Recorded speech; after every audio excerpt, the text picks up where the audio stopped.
I'll leave you with this thought too. There was a study that was done and released by Rutgers University in April of this year that said over 55% of the people that identify as left of center politically would be totally comfortable with an assassination of Donald Trump.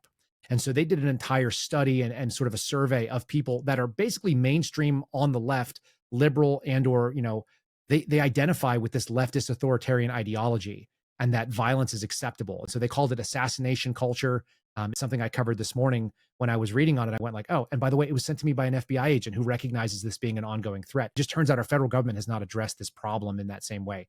So I don't think they understand it yet. And I think that those of us who are looking at the culture see it, but the people that are in law enforcement that theoretically are going to prevent it, I don't think they could do that either. But I don't think there's a lot of prevention, and there's certainly not a lot of predicated ideology there. Over the past few years, we've been told that the greatest threat to the United States is white supremacists. It's Christians or Catholics who go to church, and or white supremacists. That's the greatest threat to the United States. But would you say that that's not the case? I don't think it was the case then. The problem is we've seen a media for probably about the last 10 years that have been aggressively pushing this sort of idea that silence is violence and speech is violence, and those things are one-to-one, and that if you don't agree with me, this moral absolutism was actually cited in the study. Moral absolutism of the left says that if you don't agree with me, that you're actually sort of an existential threat to me, and therefore you're a Nazi or you're a fascist, and there's only one thing you should do with those people, and history tells us what to do. So they've actually sort of radicalized people, I think, in that way. When you hear people like Donald Trump go out and say, the left has killed Charlie Kirk and that the ideology behind it,